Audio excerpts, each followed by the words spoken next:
Hey everyone, welcome to Eco Convos with Dan. My guest tonight was Bambi Gosbell. Now Bambi's come from a line of photography beforehand. This time we were actually talking more about her other interests. It's kind of developed over the last few years, her interest in permaculture, in particular her food forest at home. Amazing topic, really interesting one, and stuff that you and I can do at home. That's I think probably the greatest crux of this. This is kind of Permaculture 101. So have a listen, hope you enjoy.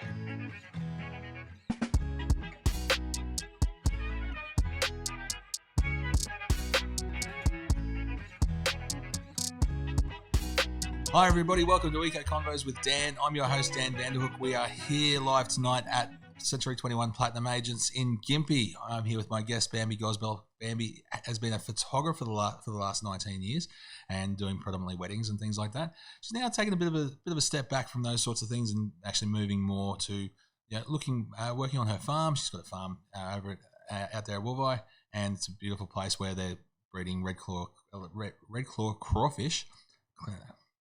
Crayfish. There you go. Too many words and too many C words there. It's a good C words. It is the good C words, yes. the tasty ones. So anyway, Bambi, tell us a little bit about yourself. And you've been in the area for a while. You've been obviously working around here doing a few different bits and pieces. What have you been up to lately? Kind of trying to cut back on the photography a little bit to spend more time at home with the hubby, and probably I closed my studio down about 2 years ago. Yeah, and then turned it into a B&B, and that that basically helped me to work from home. Great. I'm still doing portraits, so families and kids and whatnot. So you haven't separated yourself completely from that world? Not completely, no. But I'm certainly enjoying farm life. Right. And 5 years ago, had you have said you'd be working 24/7 with your husband, I think I would have slapped you. But it's just the right timing for us. Yeah. And we're really enjoying it. So Andrew concentrates more on the Redclaw. Yeah. And I've been getting into permaculture. That's exciting. So obviously, that's a big change for you from what you were doing beforehand as well. Totally. Anyone who knew me knew that I don't work in the sun between the hours of 10 a.m. and 4 p.m. Like, it was just not something I did. So that really would have changed. Yeah. So now I'm out and about. Yeah. In the garden. So that's exciting. Has there been an element of what you were doing beforehand that you've really missed that you were doing before, or was it time? I think it was time. Yeah. I've been photographing or running my business since I was 26. Yeah. And doing photography before that since I was about 21. Yeah, right. So I'm turning 43 next week.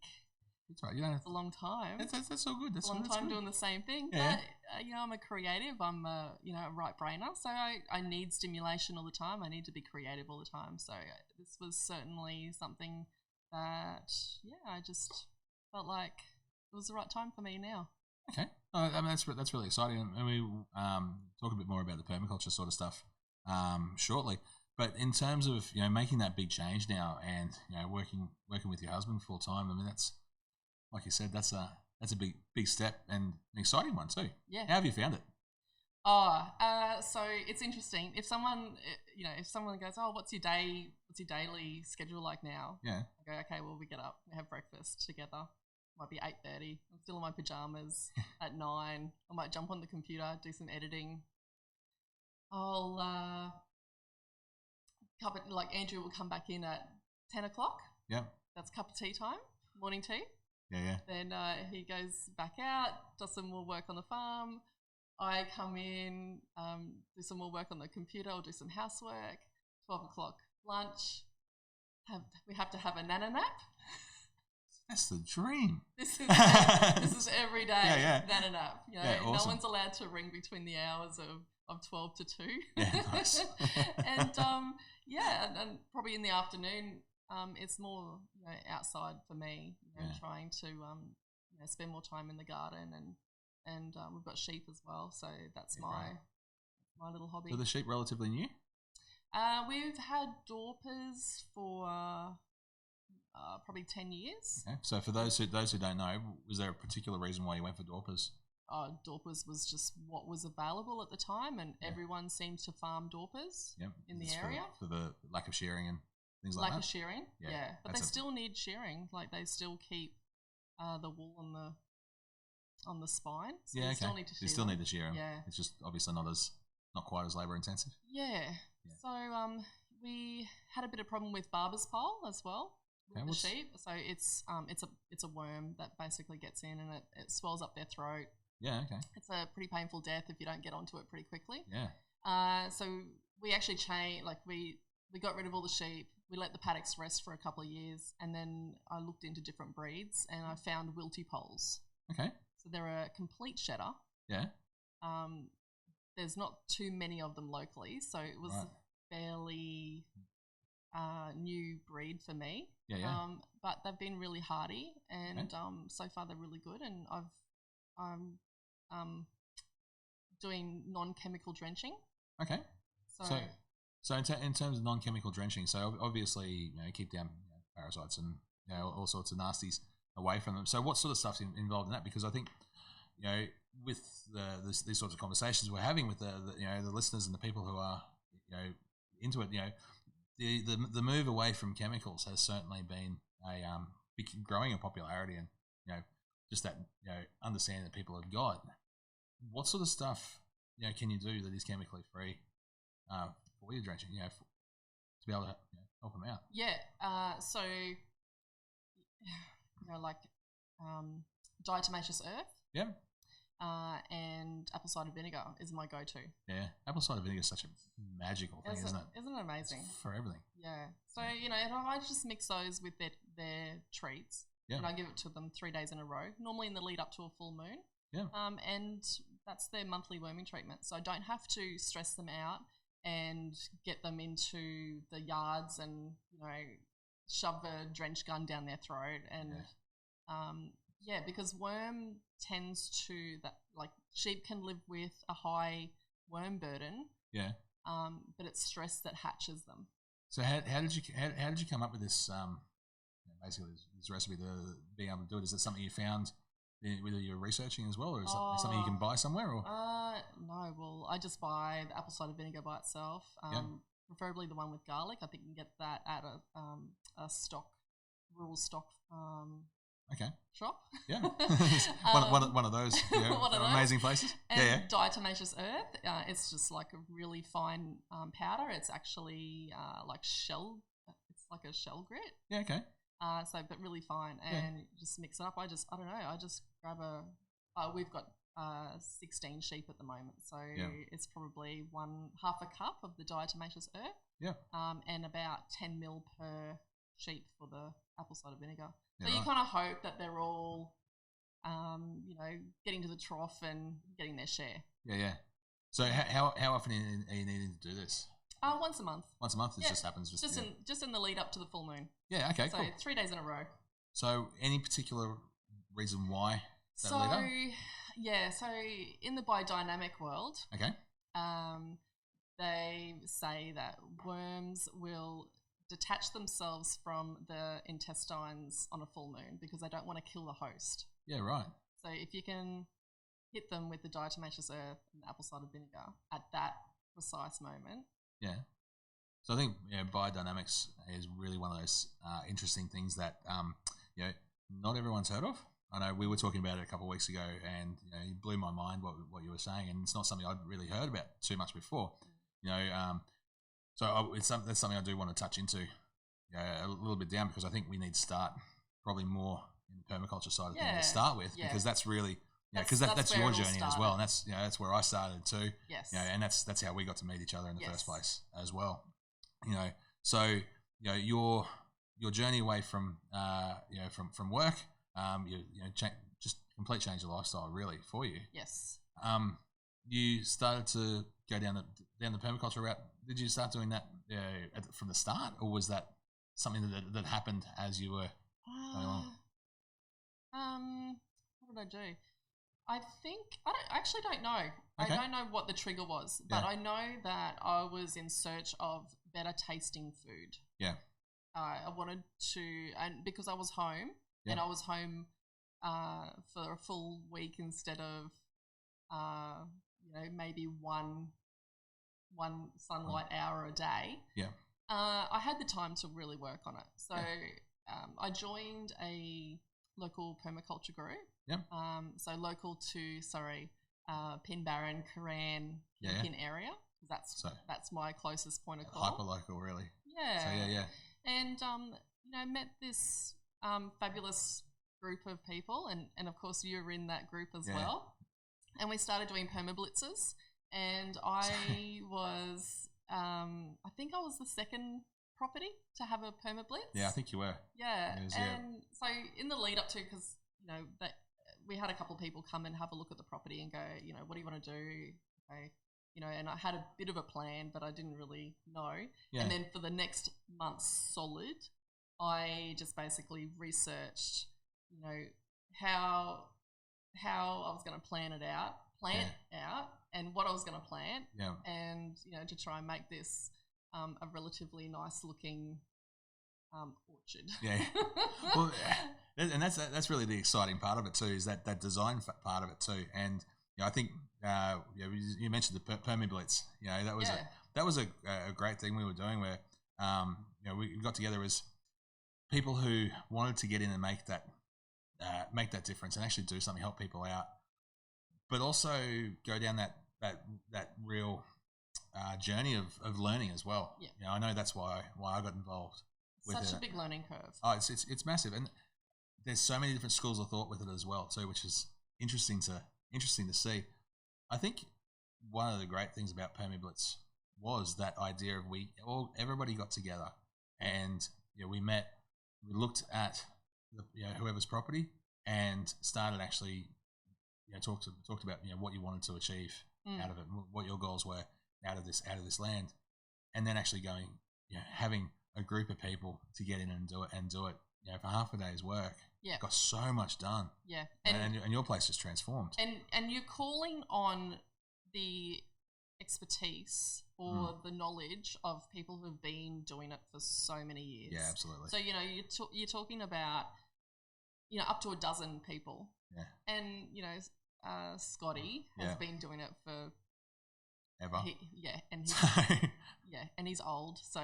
But he's been doing it for a long time. And I think that was great. I mean, that was where we met, was really going along and doing it over at Scott's place. Because that's where we got stuck in. My kids came along. It was just brilliant atmosphere getting into it. And as you said, he's not getting any younger. We're actually going to have him on the podcast as well. So awesome. But having to be able to help him out, and accomplish the things he wouldn't have been able to do on his own. Yes. It was nice, not just from that helping his garden along, but it was nice to be able to give back and to help him out. Definitely. And he's certainly been a big help for all of us. Yeah, for sure. Great. And I love the fact that each property had something different that they wanted done. So at Scotty's we learned how to do raised garden beds. Using the materials that he had around the property. That's right. We touched on a bit of hugelculture at his place as well. Yes, we did. So yeah. And that's something that, it's always better to learn hands-on. Definitely. I feel, rather than read a book. It's good too. It creates that sense of community around it as well. Yes. And you've got people you can say, hey, how do I do this? Or I stuff this up somehow. And you've got that fallback as well for people to be able to say, oh, actually, this might be a better way to do it. Yes. So moving on from there, I mean, we came over your place and we so mine was a food forest. So for the people who don't know, what the hell's a food forest? It's basically a fancy orchard. Yeah. Okay, so go another step deeper. So fancy orchard. Uh-huh. So is it just different types of mandarins? No, it's not. Tell us a little bit more about the idea behind the food forest. So mine's not a true food forest because my husband he's quite OCD when it comes to lawn and how things are to look. So a traditional food forest, mine is not like that at all. No. So we have a 5 to 7% sloping landscape. Yep. And so we needed to build a couple of and heavy clay as well where we are. Yeah. Being perfect for a Redclaw Crayfish farm. Yeah. Holds water. Not necessarily so perfect for the orchard. Yeah, exactly. Yeah. So so we built some swales. So we had Aaron actually made a guest appearance. He's from Lulu's Perch. Yeah. In Pinbarren, and he also teaches over at Monkland with the living classroom. So he's an amazing. So that's the school, isn't it? Yeah. Yeah. So that's such a fantastic thing to do. It's an amazing initiative. Yeah. So he came, and I had my husband on the excavator. We had about 21 people there. Yeah. And Aaron knew that we were trying to build swales, and I had no idea. Like, I was thinking swale contour, like. So these are things so that in terms of a swale, for once again, for the people who are not necessarily as aware of what it is, swale is more directing, catching, and slowing water, in those sorts of ideas. But capture and store. Yeah. So you basically dig down about a foot, and then that dirt goes on a mound below, like downhill from that. Yep. You fill the swale with wood chip. When it rains, that sheet water just comes in, fills it up. So it's not a drain. No. It's a swale built on contour, so the water stays in there. Yep. And what it does is it redirects water to go underground rather than just run off and get away. Yeah. So you then build up a little bit. Yep. That mound, and you can plant trees on that. So that's for trees that need trees that prefer non-wet feet. Yeah, but at the same time still hydrating through the soil and whatnot as well. Yeah, and definitely. Making the most of that rain that does come, because we all know it doesn't necessarily come when you want it to. Yeah, that's it. So okay, so in terms of your food forest, Aaron came along, helped out with sorting the swales out, and gave some different ideas. Yeah. There. Please continue. So we planted everything out. Yeah. And then Aaron mentioned that he was going to run a permaculture course. And I thought, actually, I think I really want to do a permaculture course. Yep. And it was fabulous because we all signed up. It was meant to start March last year. Yep. when everything just fell apart. Yes. So, of course, everything got held off a little bit. Yeah. And then he was like, okay, well, we'll just do it online then. It's not a drama to change it up a little bit. Yep. And then, the lockdown finished, restrictions opened up a little bit more, and we were able to then go to his property and actually do the hands-on practical stuff. Awesome. Coinciding with the theory and everything. So it was really fabulous. And now that I've done it, I look at my food forest and I go, there's so many things I could have should have done differently. So what sort of things have you got in your food forest at the moment? You've got such a variety of stuff. I mean, you brought in the lemons.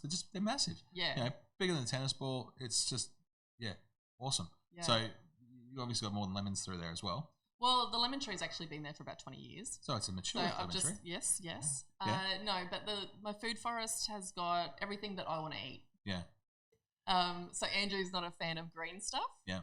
So, but if I could plant a hot chip tree, he said it'd be amazing. So you've been able to do that, and you've got the gravy tank as well, so you can get. I know.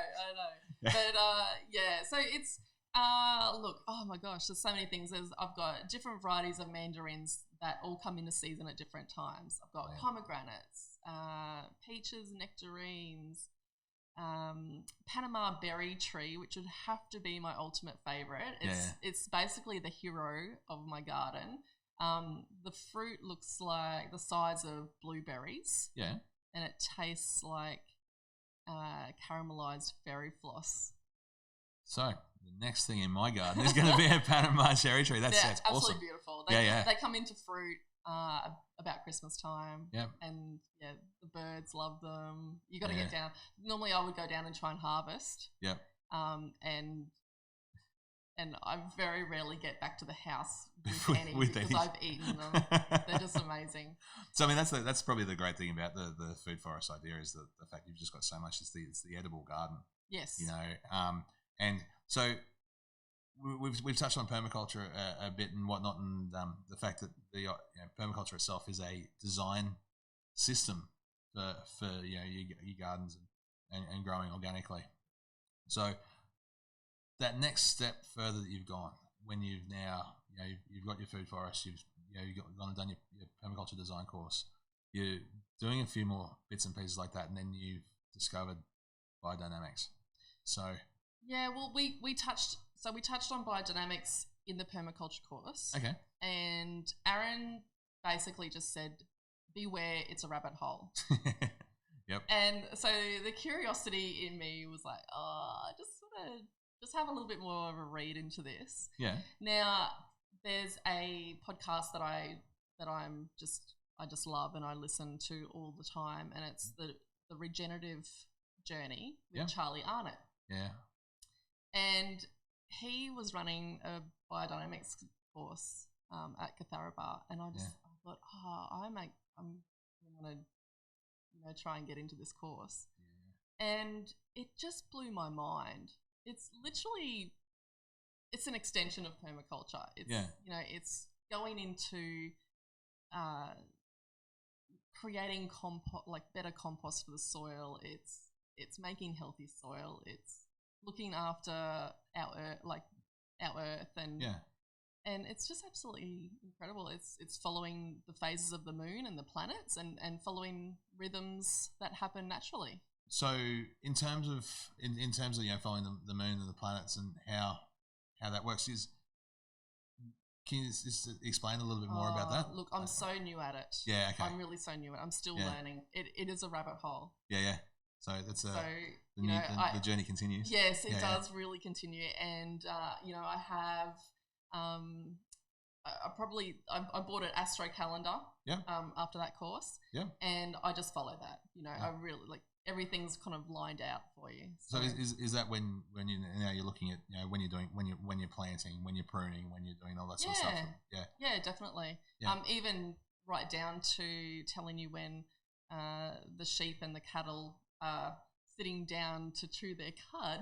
Yeah. And the best time to move them between paddocks.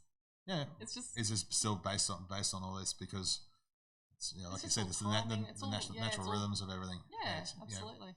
Because everything still does tie in together so much, and that's such a big thing that we as people we've known about since forever, but we're still kind of learning it again now. Taking that step back and looking how things operate, how the world works. Yeah, and it's really observing what's going on around us. Yeah, and I think that's another lovely thing about slowing down. Absolutely, taking your time. It's not a race. Right. And it doesn't need to be. No. So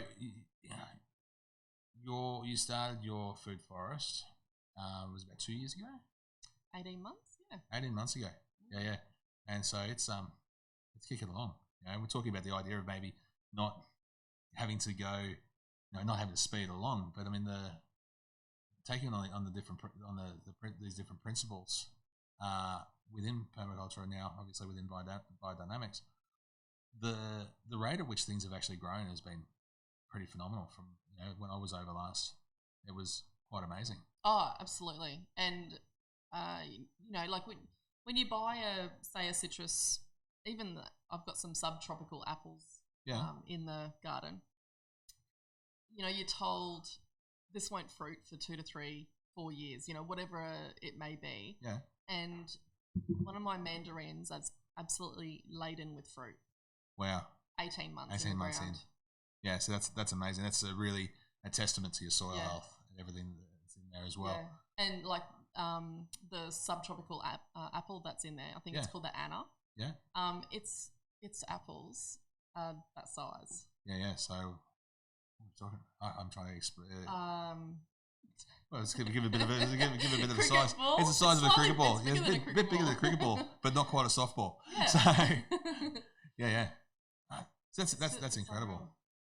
No, the other thing as well is, you kind of can do away with your traditional spacing, of spacing of your fruit and veggies, and as you look at your seed pack and it says you need to space them this far apart.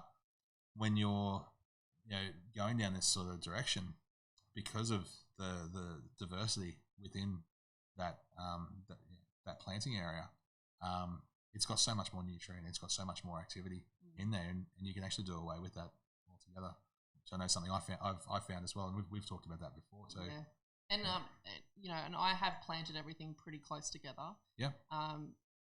Probably more closer than what's been advised. Yeah. But my plan is to always keep everything pruned to a dwarf size. Yeah. And to keep it nice and open for harvesting. I've also tried doing some espalier. Yeah, espalier. Yeah, espalier. You have to explain that one. Okay, so espalier is when you train trees along wire. Okay. Yeah. So basically, it's like you could you could run a wire along a wall. Yep.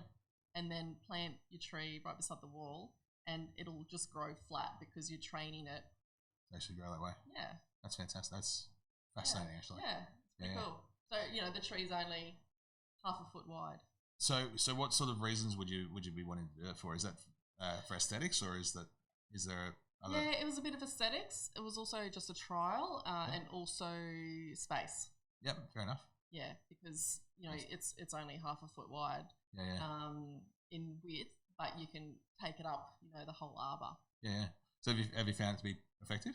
Yeah, well, that's where my apples are. Oh, great. Okay. Yeah, and so on one side I've got apples and a pear. Yep. And then on the side, it's an arbor. It's an arbor. So I've made an arbor. Yep. And the other side is grapes. Yeah, right. So the grapes grow up over the arbor, and they lose all their leaves in winter. So then, it's all pretty happy, symbiotic little family in there. That's fantastic. So, so you've taken over a small section in your yard for this. Yes. And so there's other things that you guys have been doing as well through your property too, with the Redclaw as well. Do they match up at all? In terms of how things are operating within the farm.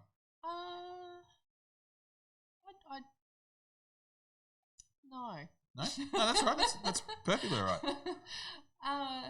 Once again, that's diversity. No, no. Andrew doesn't come into my garden very often, and it's because you haven't got the chip tree. I don't have a chip tree. So, yeah. But yeah, I think he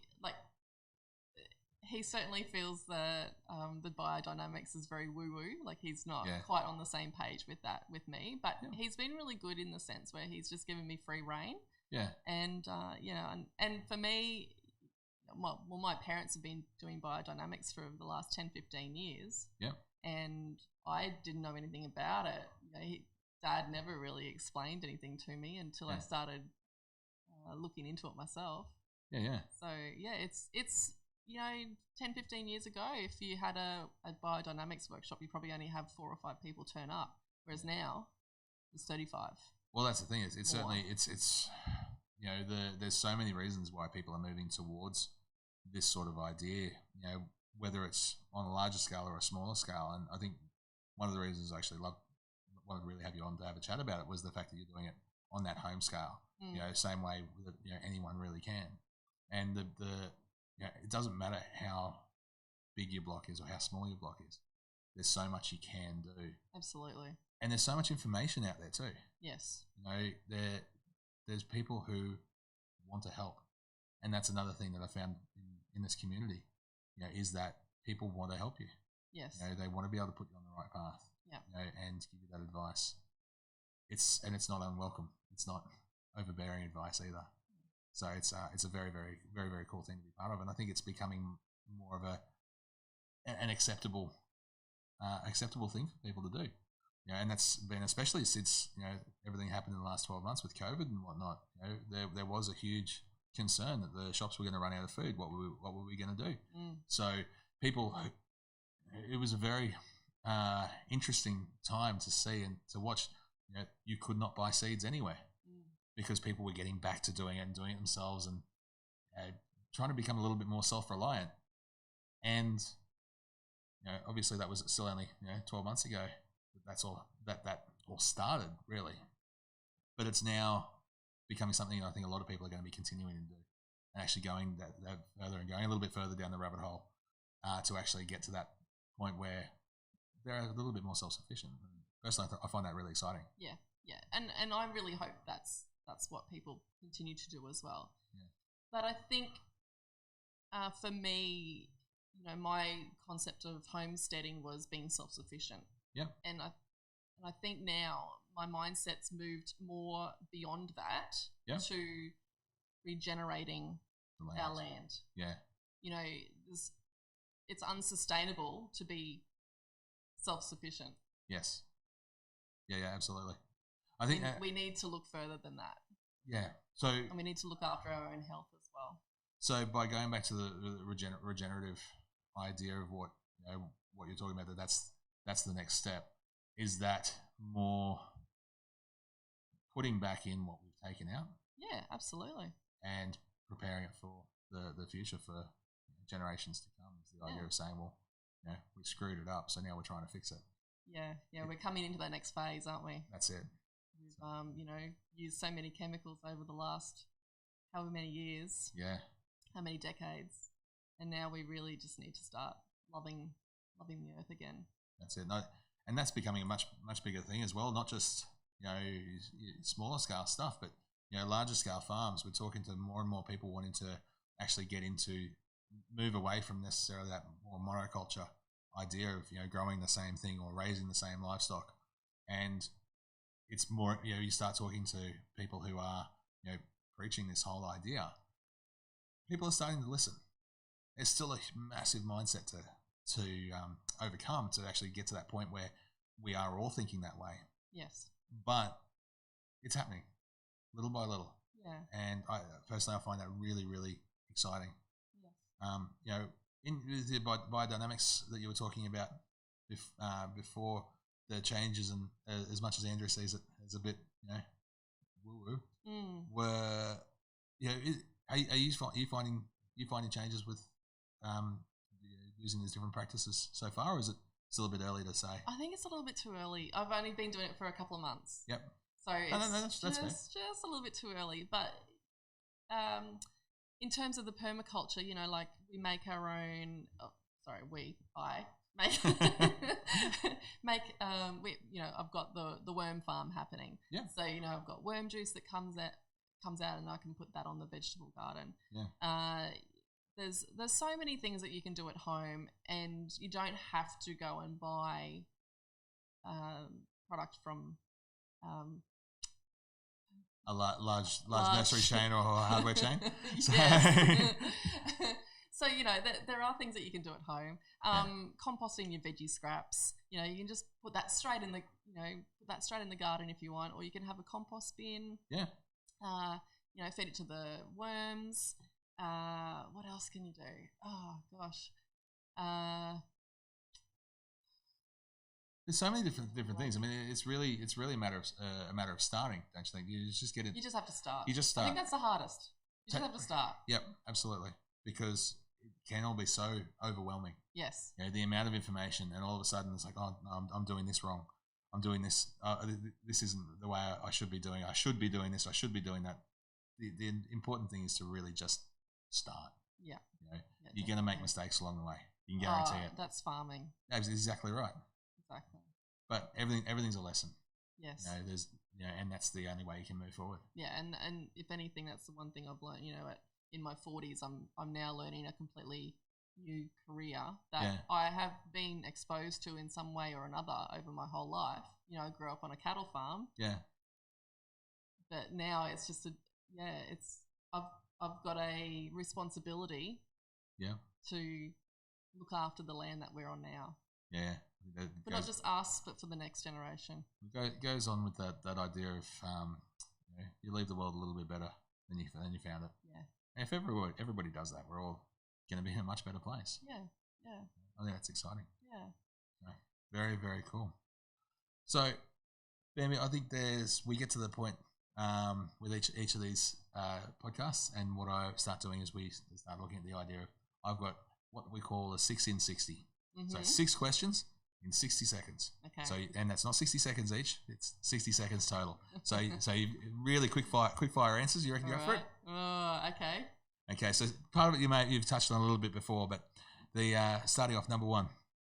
What's a personal habit that contributes to your success?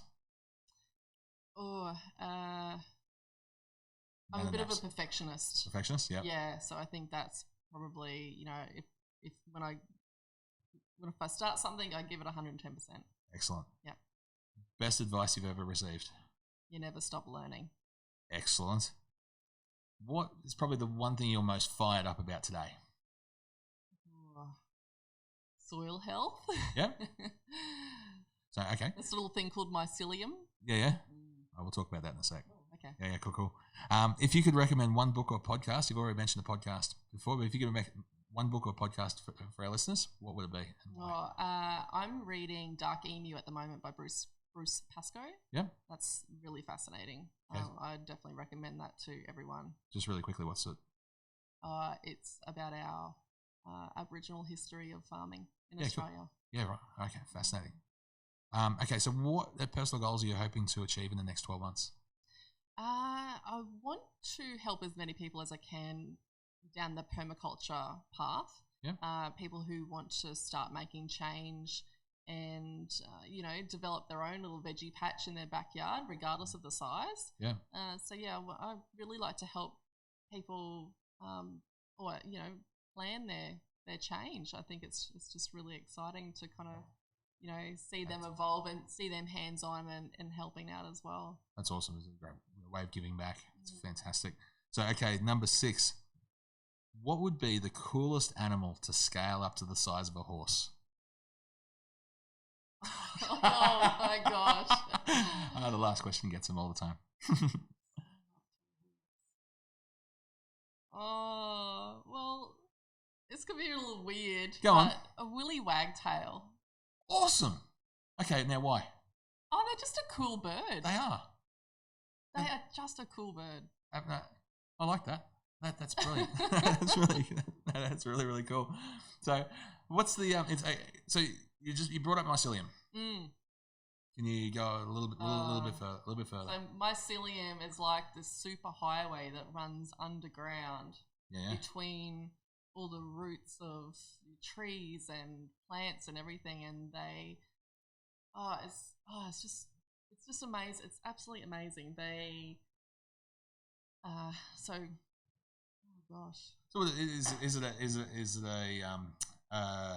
is it a physical thing, or is it like a microbe, or is it a microorganism? Is a microorganism? Yes. They are microorganisms. Yes. And they're kind of like the nerve center.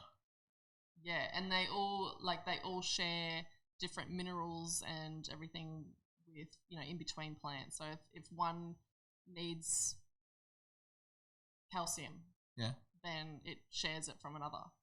That's awesome. From another plant or a tree. It's just incredible. It's your community at work underground. Yeah, you seriously just need to Google mycelium. Yeah, so okay. How it works. Do you know how to spell that?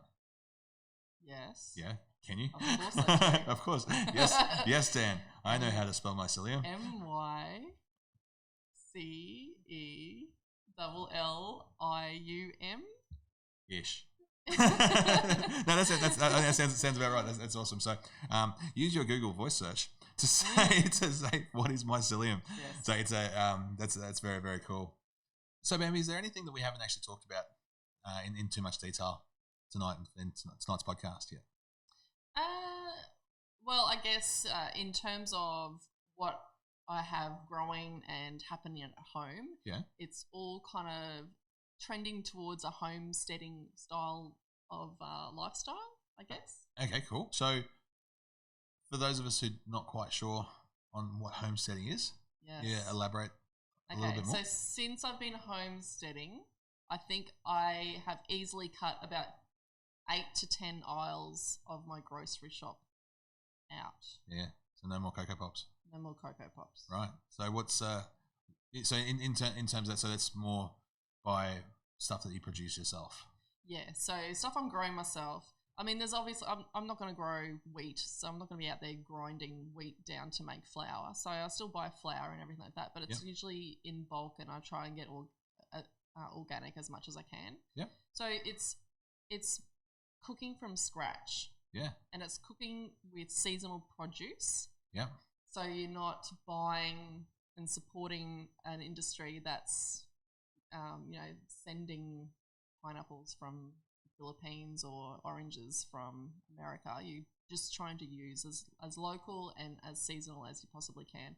That's boosting, even if it's not stuff you're growing yourself, but it's actually boosting your community around the place. It's looking after your sure. Yeah, that's great. Yeah. So I think it was at the start of the year, Scotty had a bumper crop of nectarines and peaches. Yeah. And he was like, "Oh, just come and grab some."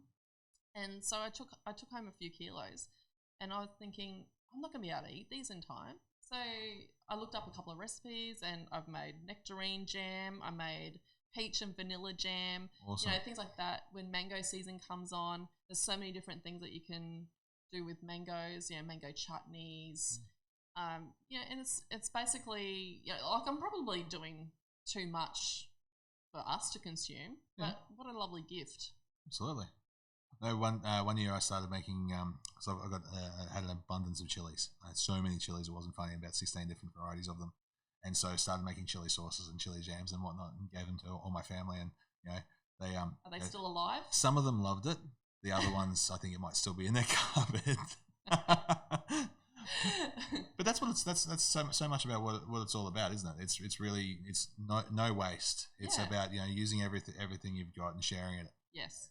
It's and once upon a time I used to be able to eat bread like it was going out of fashion, and over the last 10 years I just found I was getting sicker and sicker from just cramping up badly from bread. Yeah. So I went and saw a nutritionalist. And she was like, "Okay, well, you've got a gluten intolerance." Yeah. So I I make my own sourdough bread now at home. Unreal. And I've got no issues at all with that.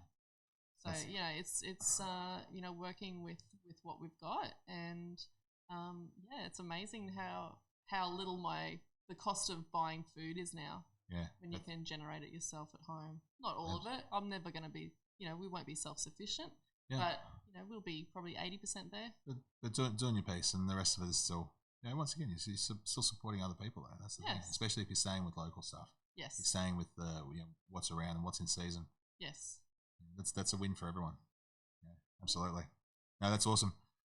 Bambi, thank you so much again for your time tonight. I really, really appreciate it. For anyone who's listening, we're going to be having links and whatnot through to what we've been talking about, whether it's through the books or maybe a couple of little sneaks to get you down the rabbit hole. We're going to be putting that in the show notes today.